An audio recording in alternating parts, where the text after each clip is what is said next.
الرحيم.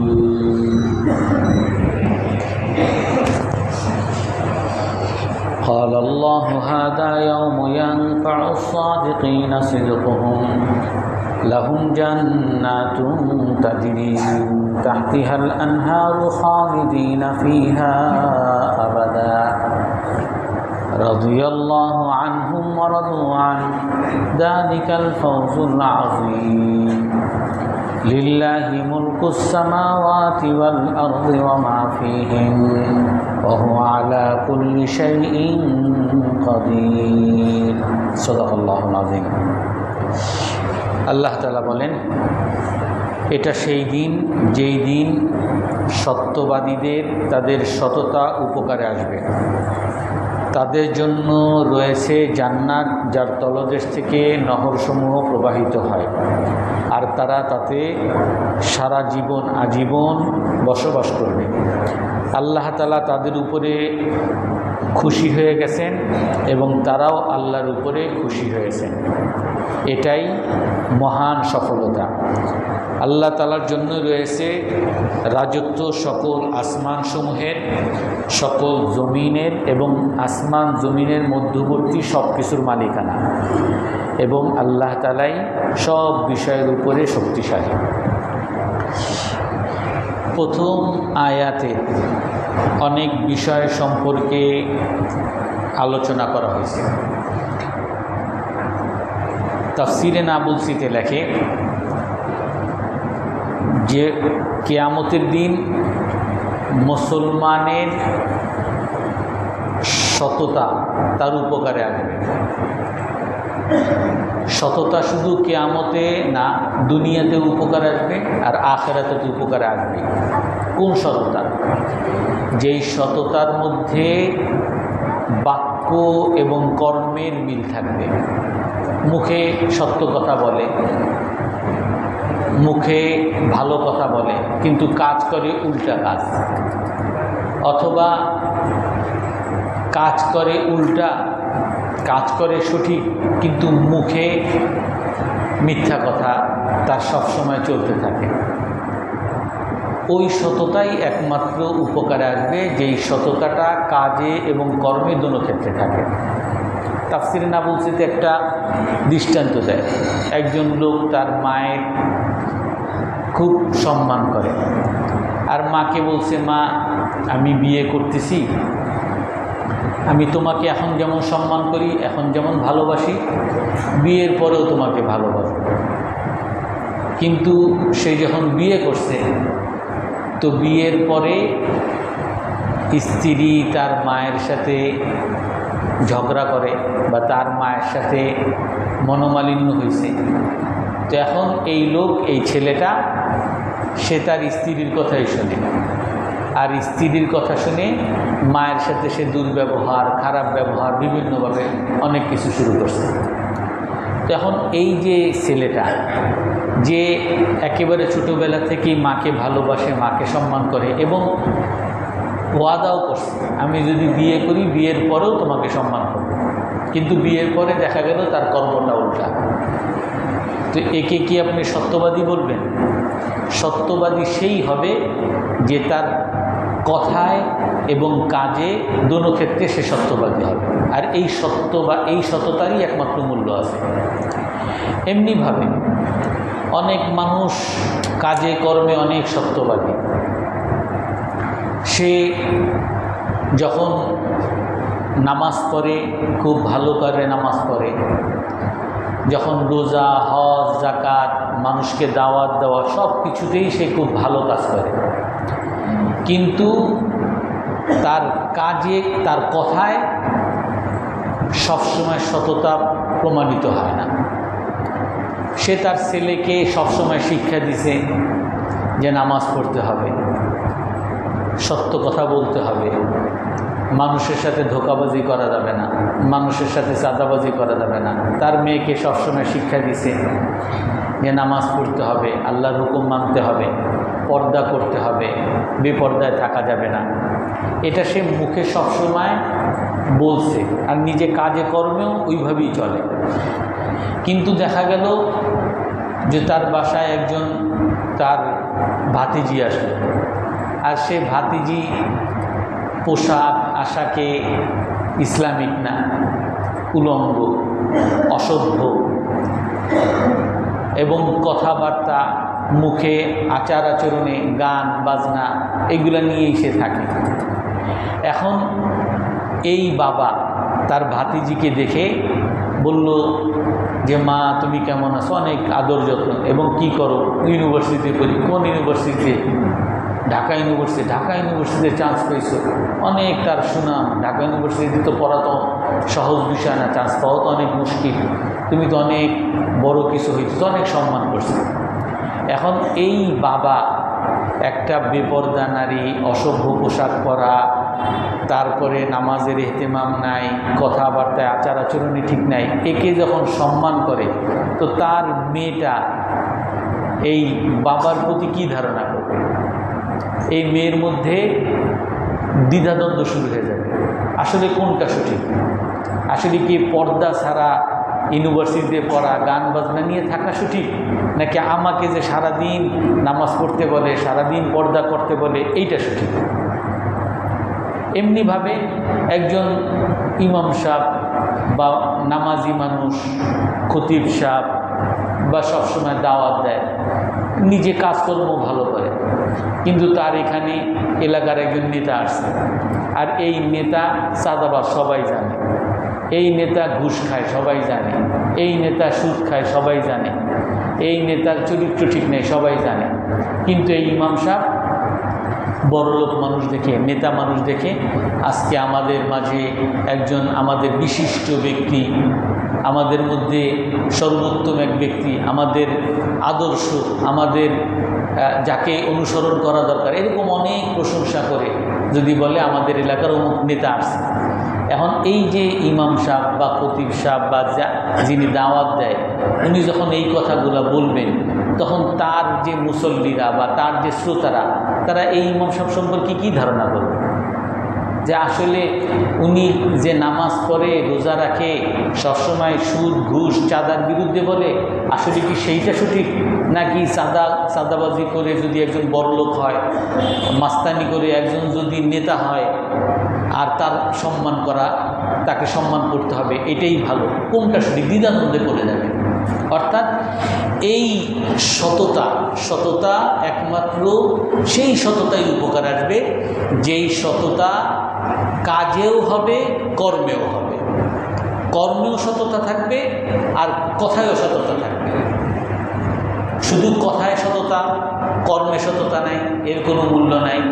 এমনিভাবে শুধু কর্মে সততা আছে আর কথায় সততা নাই, এরও কোনো মূল্য নাই। রাসূলুল্লাহ সাল্লাল্লাহু আলাইহি ওয়াসাল্লাম এক হাদিসের মধ্যে বলেন, সহিহ হাদিস, সায়াতি আলান নাসি জামানুন খাদ্দা, মানুষের সামনে একটা যুগ আসবে, যে যুগটা প্রতারণার যুগ। প্রতারণার যুগ। সেই যুগে কি হবে? ইউসাদ্দাকু ফীহাল কাযিব, যে মিথ্যুক তাকে সবাই সত্যবাদী বলবে। ওয়া ইউকাযযাবু ফীহাস সাদিক, আর যে সত্যবাদী তারে সবাই মিথ্যুক বলবে। মিথ্যুকরে সবাই সত্যবাদী বলবে, আর যে সত্যবাদী তারে সবাই মিথ্যুক বলবে। এখন আপনারা দেখবেন পেপার, পত্রিকায়, টিভি, ইউটিউব, ফেসবুক দেখবেন যে কালকেই এক হুজুরকে ধরে এই মায়ের ধৈর একেবারে তারে খুবই অপমান, যে সে চরিত্রহীন কাজ করছে, কিন্তু পরে প্রমাণিত হয়েছে যে না, আসলে তার কোনো দোষ নেই। একজনে শত্রুতা করে তারে মপ করছে, আর মপ করে তাকে অপমান করছে, তাকে মারধর করছে। এখন বর্তমানে আপনি যখন দেখবেন, বা একটা সময় যে একজন হুজুর মানুষ, একজন নামাজি মানুষ, একজন দিনদার মানুষ, সত্যবাদী মানুষ, তারে পুলিশে ধরে নিয়ে যায় যে কি ভাই, উনি তো আমাদের এলাকার মধ্যে সবচেয়ে ভালো মানুষ, উনি তো নামাজ কখনো মিস দেয় না, কখনো কারোর সাথে মিথ্যা কথা বলে না, কারোর সাথে ধোঁকাবাজি করে না, কারো চাঁদাবাজি করে না, কারোর সাথে সন্ত্রাসী করে নাই, কারোর সাথে কোনো খারাপ ব্যবহার করে নাই, যে না, ওনার বিরুদ্ধে জঙ্গিবাদের অভিযোগ আছে। জঙ্গিবাদ কি ভাই? উনি আমরা তো ওনারে দেখি উনি কারোর সাথে কারো ক্ষতিও করতে যায় নাই, কারোর সাথে মিথ্যাও বলতে যায় না, যে না উনি দাড়ি রাখছে, টুপি রাখছে, ওনার সাথে গোপন সংগঠনের সমস্যা আছে। বাস ধরে মাদ্রাসা, যেই মাদ্রাসাগুলো যেখানে কোরআন হাদিস পড়ানো হয়, বাচ্চাদেরকে শেখানো হয়, একটা সময় যে মাদ্রাসার মধ্যে নাকি জঙ্গি বানায়। অর্থাৎ আল্লাহ রসুল সাল্লাল্লাহু আলাইহি ওয়াসাল্লামের একটা সময় আসবে যেই সময় সত্যবাদীদেরকে মিথ্যুক বলা হবে, ভালো মানুষদেরকে খারাপ বলা হবে, আর যারা খারাপ মানুষ এদেরকে সত্যবাদী বলা হবে। সবাই জানে এ হলো এলাকার মাস্তান, সবাই জানে এ হলো সাদাবাজ, সবাই জানে এ হলো মানুষের ক্ষতিকারক, কিন্তু সে মসজিদে আসছে, সবাই আমাদের নেতা আসছে, ফুলের মতো পবিত্র, খুব ভালো মানুষ, সবাই প্রশংসা করতেছে, ইমাম সাহেব পর্যন্ত প্রশংসা করে। রাসূলুল্লাহ সাল্লাল্লাহু আলাইহি ওয়াসাল্লাম বলেন একটা সময় এমন আসবে যেই সময় সত্যবাদীকে মিথ্যুক বলা হবে আর মিথ্যুককে সত্যবাদী বলা হবে। ওয়ায়ুখাওয়ানু ফীহাল আমিন ওয়ায়ুতামানুল খায়েন, আর সেই সময় যে চোর, বাটপার, ডাকাত একে বলা হবে সৎ, রসুলের হাদিস, একে বলা হবে সৎ, আর যে সৎ মানুষ একে বলা হবে খারাপ। সৎ মানুষ ঘুষের কাছে নাই, সুদের কাছে নাই। কেন সুদের কাছে নাই, কেন ঘুষ খায় না? এই জন্য ওই অফিসের সবাই মিলে তার বিরুদ্ধে দুর্নীতি মামলা করে তার জেলখানায় নিয়ে যায়, তার নামে একটা নাটক করে, একটা তার খাম একটা রাখে, এই যে ঘুষের টাকা পাওয়া গেছে, তাদের জেলখানায় নিয়ে যায়। একজন ভালো মানুষ তাকে সবাই মিলে চাঁদাবাজ, খারাপ মানুষ হিসেবে প্রমাণিত করে। আর যে খারাপ মানুষ একেবারে তার প্রমোশনের পর প্রমোশন, প্রমোশনের পর প্রমোশন, কারণ সে যে চাঁদা নেয়, সে যে ঘুষ খায়, নিজেও খায়, আশেপাশের মানুষও দেয়, তার বস্ত্রেও দেয়, একেবারে উপর পর্যন্ত সবাই দেয়। তো যার কারণে সে হলো সবচেয়ে সৎ মানুষ, আর যে সবচেয়ে ভালো মানুষ এ হলো সবচেয়ে খারাপ মানুষ। এই জন্য এই রাসূল সাল্লাল্লাহু আলাইহি ওয়াসাল্লামের শেষ অংশে এই হাদিসের মধ্যে আছে ওয়ায়াতি ফিহার রাওয়াবিতা, আর মানুষের মাঝে, সমাজের মাঝখানে রুয়াইবিদারা কথা বলবে। সাহাবারা জিজ্ঞেস করেন, হে আল্লাহ রুয়াইবিদা কারা? রাসূল বলেন আল্লাযী আত্তাফিক আল্লাযী ইয়াতাকাল্লামু ফি আমরিন নাস, মানুষের মাঝে, সমাজের মাঝে যে মানুষকে আদেশ করবে, নিষেধ করবে, যে ঘোষণা দিবে এই এলাকায় কেউ ঢুকবেন না, ওইখানে কেউ যাবেন না, আজকে এইখানে থাকবেন, মসজিদ থেকে কেউ বাইরে হবেন না, এগুলা কে বলবে? সবচেয়ে যে ফালতু, মিথ্যুক, সবচেয়ে খারাপ মানুষ এসব জায়গা মাতাব্বরি করবে। এই মসজিদের অমুক জায়গায় যাওয়া যাবে না, এখানে থাকেন, দোতলা যাবেন না, নিচতলা যাবেন না, উনি সবার উপরে মাতাব্বরি, অথচ সবচেয়ে ফালতু, মৃত্যু এবং খারাপ মানুষ। রসুলের ভাষা, আমি আবার বানায় বলতেছি না, বলবে যে আমার বিরুদ্ধে বলে, ভাই রসুলের হাদিসের কথা আমি বলতেছি।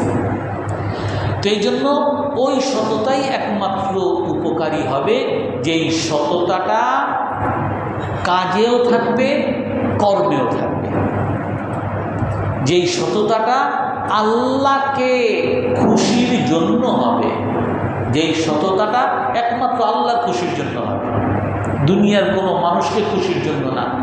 বরং একটা হাদিসের মধ্যে আছে ইন্নাল্লাহা লা ইয়াগদিব ইযা মুদিহাল ফাসিক, আল্লাহ তাআলা রাগ হন। কখন রাগ হন? যখন কোনো পাপীর প্রশংসা করা হয়।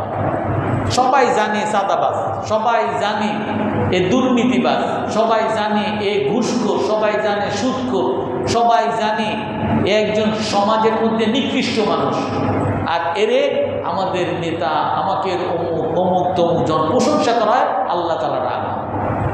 কারণ এই প্রশংসা, এই খারাপ মানুষের প্রশংসা দ্বারা শুধুমাত্র যে আমি একজনার তোয়াজ করলাম, একজনার দালালি করলাম, এইটাই শুধু না, বরং এর দ্বারা মানুষের মধ্যে একটা খারাপ বার্তা ছড়িয়ে যাবে।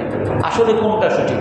বিশেষ করে যুব সমাজ, কিশোর, এদের মধ্যে একটা দ্বিধাদ্বন্দ্ব তৈরি হয়ে যায়। আসলে ভালো কোনটা? হুজুর হওয়া ভালো, হুজুরদের তো সবাই গালিগালাজ করে, নাকি হুজুর না হওয়া, নায়ক হওয়া ভালো?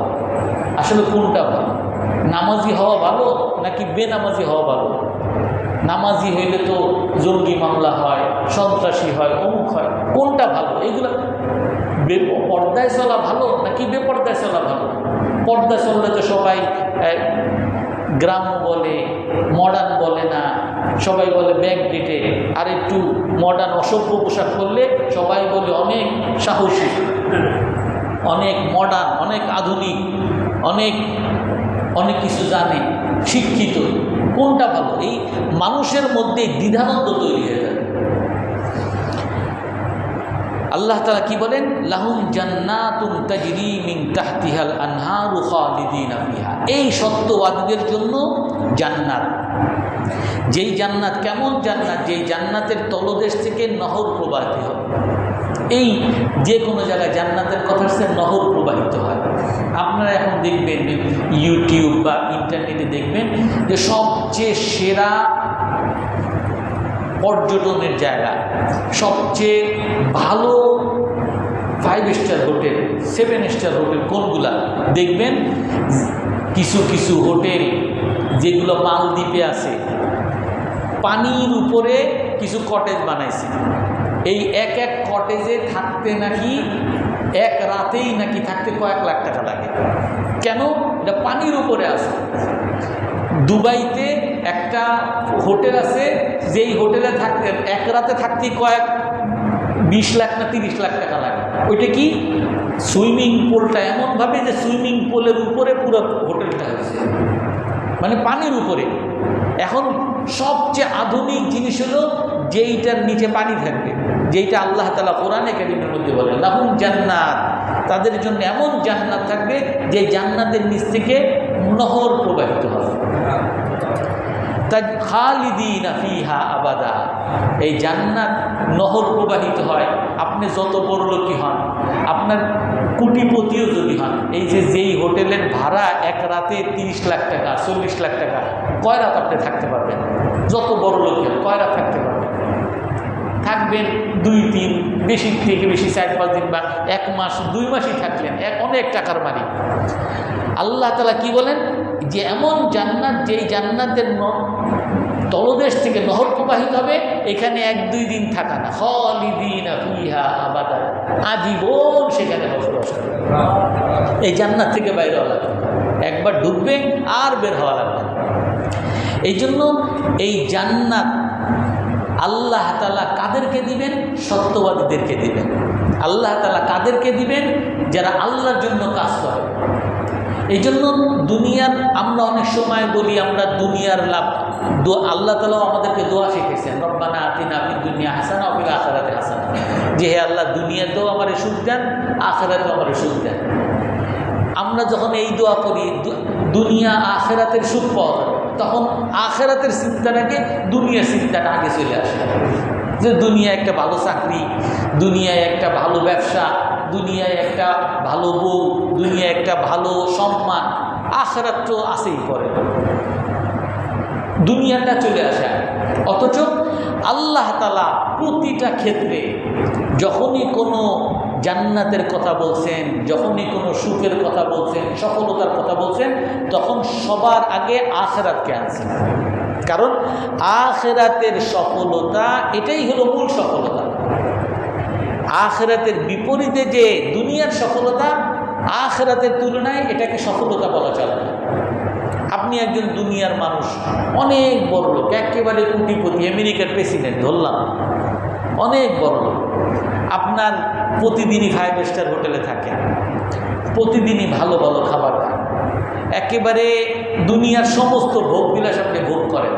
এই সব কিছু ভোগ করার পরেও আপনি কয়দিন এরকম ভোগ করতে পারবেন? আপনার যদি পেট খারাপ হয় আপনি ভোগ করতে পারবেন? আপনার ডায়াবেটিস যদি হয়, আপনার যদি ক্যান্সার হয়, আপনি যদি বুড়া হন, আপনি যদি মারা যান, এই ভোগ কি আপনার চিরস্থায়ী হবে? থাকবে? হাদিসের মধ্যে রাসূল সাল্লাল্লাহু আলাইহি ওয়াসাল্লাম বলেন, লাউ কানাতিদ দুনিয়া ইনদাল্লাহি জানাহা বাউযা মা সাকা মিনহা কাফিরা। যদি দুনিয়াটা আল্লাহর কাছে একটা মশার পাখার পরিমাণ মূল্য যদি হইতো, আল্লাহ তাআলা কোনো কাফেরকে এক ঢোক পানিও খাইতে দিতেন না। দুনিয়ার কোনো মূল্যই আল্লাহর কাছে নেই, কারণ এই দুনিয়া দ্বারা কোনো মানুষের সুখ পাওয়া সম্ভব না। আমি আগে বলেছিলাম, মানুষের সুখ পাইতে হলে তিনটা জিনিস লাগে, আর এই তিনটা জিনিস কখনো একসাথে হয় না। সুখের জন্য টাকা, সুস্থতা, সময়। ছোটোবেলায় আমরা যখন ছোট ছিলাম বা যারা ছোট আছে এরা সব সময় চিন্তা করে যদি একটু কক্সবাজার যাইতে পারতাম, যদি একটু সিঙ্গাপুর যাইতে পারতাম, যদি একটু মালদ্বীপ যাইতে পারতাম, খুব শখ, কিন্তু টাকা নেই। খুব শখ, কিন্তু ওইখানে যাওয়ার মতো সামর্থ্য নেই, শক্তিও নেই, একা একা যাইতে পারবো না। তারপর আর একটা সময় যুবক হয় মানুষ। যুবক হওয়ার পরে মানুষের হয়তো বা টাকা পয়সা হয়েছে, সে এখন চাইলে সিঙ্গাপুর, তারপরে মালদ্বীপ, তারপরে থাইল্যান্ড, ঘুরতে সব জায়গায় যাইতে পারে, টাকা পয়সাও হয়েছে এবং শক্তিও আছে, যাইতে পারে। কিন্তু যুবক বয়সে যারা আছে এরা চাকরিতে, ব্যবসায় এতই ব্যস্ত থাকে, কোথাও বের হওয়ার মতো সময় থাকে, সময়ই থাকে না। আবার টাকা পয়সাও কম থাকে, ওই যে টাকা পয়সা যে এত উড়াবে সেরকম টাকা পয়সা থাকে না যুবক বয়সে। মাত্র চাকরি দিছে, নিজে খায়, কোনো মতে স্ত্রীর পোলাপান খাওয়াই টাকা পয়সা শেষ হয়ে যায়। কিন্তু টাকা পয়সা এক সময় হয় যখন বুড়া হয়, পেনশনের টাকা, সারা জীবন চাকরির টাকা, ব্যবসার টাকা, অনেক টাকার মালিক। আবার তার সময়ও আছে, অবসর কোনো সময় সমস্যা নাই, সময়ও আছে, টাকাও আছে, কিন্তু এর কি সুস্থতা আছে?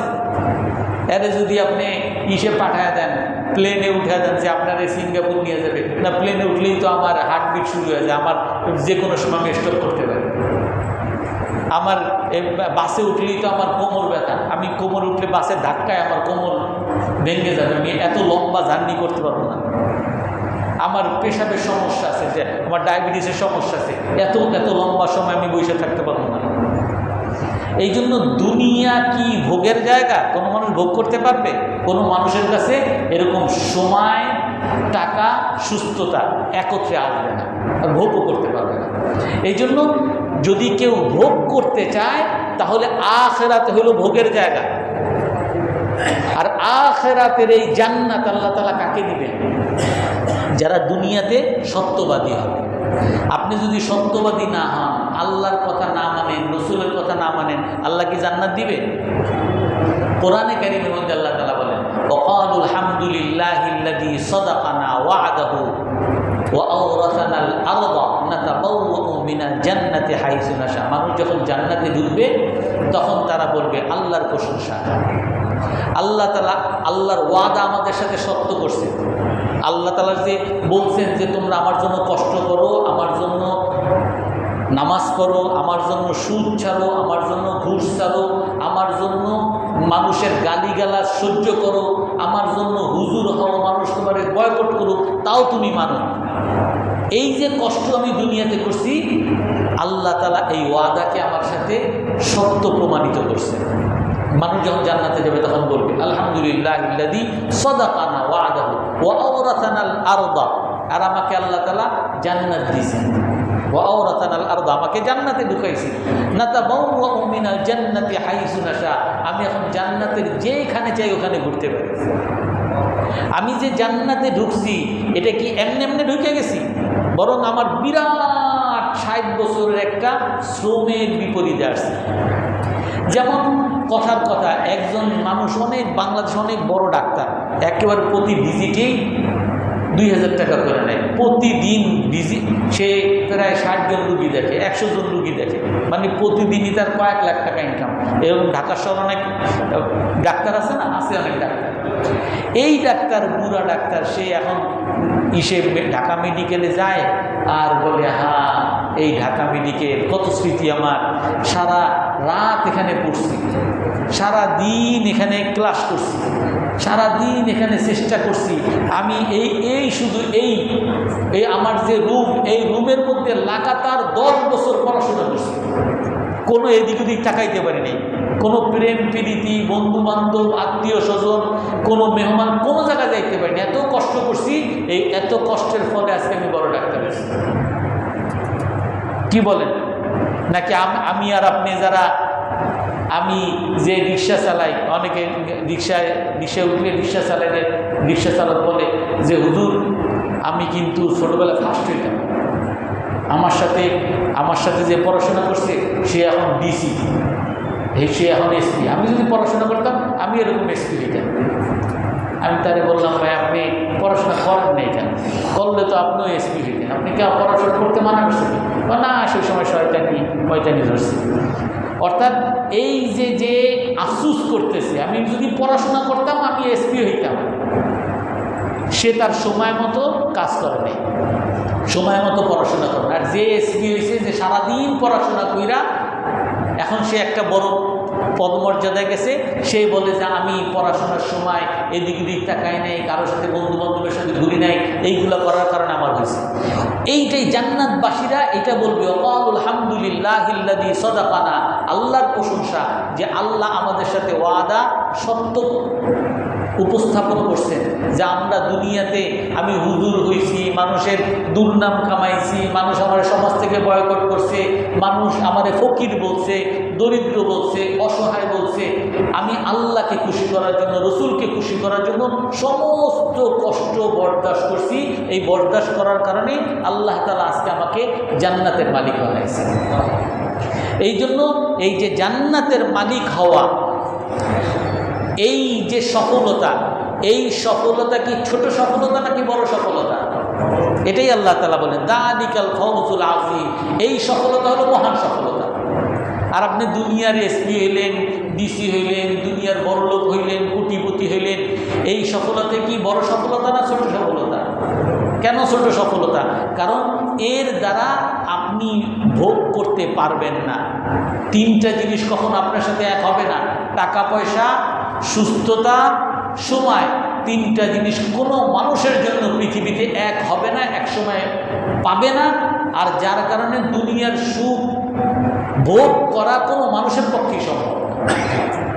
এই জন্য রসুল বলেন, আল্লাহ তাআলা কাছে যদি দুনিয়ার দাম মশার পাখার সমান যদি হইত, মা সাকা মিনহা কাফেরা, কাফেরকে এক ডোব পানিও খাওয়াবে না। এই জন্য দুনিয়ার সফলতার চেয়ে আমাকে সবসময় আখিরাতের সফলতা আমাকে সবসময় আগে রাখতে হবে, যে আমার আখিরাতের সফলতার জন্য কাজ করতে হবে। এখানে সফলতা, এই আখিরাতের সফলতা পাইতে হলে আরেকটা কাজ করতে হবে। কি? এখানে বলছে রাদিয়াল্লাহু আনহুম ওয়া রাদু আন, আল্লাহ তাআলা তাদের উপর রাজি হয়ে গেছেন, তারাও আল্লাহর উপর রাজি হয়ে গেছে। আল্লাহর সন্তুষ্টি লাগবে। আল্লাহ সন্তুষ্টি কেমনে হবে? আমরা জুম্মার দিন লম্বা বয়ান করছি। আল্লাহ সন্তুষ্টি, আপনি আল্লাহর উপর সন্তুষ্ট, আপনি আল্লাহর উপর রাজি হয়ে যান, আল্লাহ আপনার উপর রাজি হয়ে যান। আপনি আল্লাহর উপর রাজি হয়ে যাবেন। আপনি ভালো বউ পাইছেন, খারাপ বউ পাইছেন, আল্লাহর উপর রাজি। একজনে তাফসিরে নাবুলসিতে লেখে, একজন এসে বলে, হুজুর এরকম বউরা খারাপ হয় কেন? বউদের আচার আচরণ খারাপ হয় কেন? খেস খেস কেন করে? তুমি বলেন যে আমি তার সাথে দুষ্টুমি করার জন্য বললাম যে হাত্তা নারা কাফিল মসজিদ, যে তোমার আমি মসজিদে দেখতে যাতে পারি, এই জন্য বউরা খারাপ হয়। কারণ অনেকে বিয়ে করার পরে এতটা বউ ভক্ত হয়ে যায়, সে না বন্ধু বান্ধবদের চিনে, না চাকরি বাকরি তার মনে থাকে, না ব্যবসা বাণিজ্যে তার কোনো মনোযোগ থাকে, না মসজিদ তো আগেই আসছে। এতটাই বউ ভক্ত হয়ে যায়, সে আর কাউকে চিনে না। এখন যখন বউ ব্যবহার খারাপ করা শুরু করে, ঝগড়াঝাটি করে, আর তার সাথে খারাপ আচরণ করে, তখন গিয়া তার মসজিদে আসা শুরু হয়। তখন গিয়া আল্লাহর কাছে দোয়া করা শুরু হয়, ও আল্লাহ বউটার একটু ভালো করো, এই বউ এই মানসিক নির্যাতন থেকে আমার বাঁচা, আল্লাহর দিকে একটু ফিরে, আল্লাহর দিকে একটু ঝুঁকে।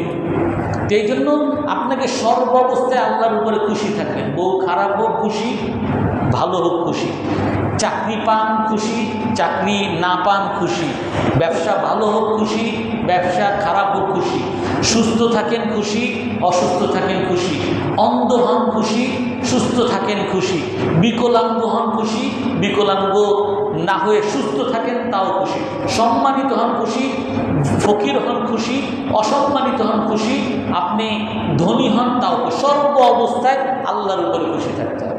আপনি যদি আল্লাহর উপরে খুশি থাকেন, আল্লাহ আপনার উপর খুশি হবে। এই জন্য ইমাম শাফি রহমতুল্লাহের কথা আমরা বলছিলাম যে একজনের দোয়া করে, আল্লাহ খুশি, আমার উপর খুশি হন, খুশি হন। সে বলে যে হে ভাই তুমি যে আল্লাহর খুশি চাও, তুমি আল্লাহর উপর খুশি হয়েছো? হে ইমাম, আল্লাহর উপর আমরা কেমনে খুশি হবো? আমি তো আল্লাহর খুশি চাই, আমার খুশিতে আল্লাহর কী লাভ? উনি বলেন যে তুমি যদি খুশি হও, আল্লাহ তোমার উপর খুশি হও। আমি কেমনে খুশি হব? যে তুমি যেমন সুখ যখন পাও, বিলাসিতা, সচ্ছলতা, চাকরি, ব্যবসা বাণিজ্য, এটা পেয়ে যেমন খুশি হও, আল্লাহ যদি দুঃখ দেয়, তোমার ঘরবাড়ি ভাঙ্গে দেয়, তোমাকে অপমান করে, মানুষ লাথি গুঁতা দেয়, তোমার চাকরি হারা হও, বরখাস্ত হও, ওই সময় যদি আল্লাহর উপরে খুশি থাকে, হে আল্লাহ, যা যত বিপদ দিছেন সব আমার কল্যাণের জন্যই দিছেন, আমারে আপনার দিকে, আপনার নামাজে আসার জন্যই আমাকে এগুলো করছে, আপনার দিকে ফিরানোর জন্যই আমার জন্য এগুলো করছে। তুমি যদি সর্বাবস্থায় আল্লাহর উপর খুশি থাকো, আল্লাহ তোমার উপরে খুশি। আর যার উপর আল্লাহ খুশি হবে তার জান্নাত পাওয়ার মধ্যে কোনো সন্দেহ থাকবে? এই জন্য আমরা সবাই আল্লাহর উপর খুশি থাকবো তো ইনশাআল্লাহ। আল্লাহ তাআলা আমাদেরকে আমল করার তৌফিক দান করেন। কারো কোনো প্রশ্ন আছে?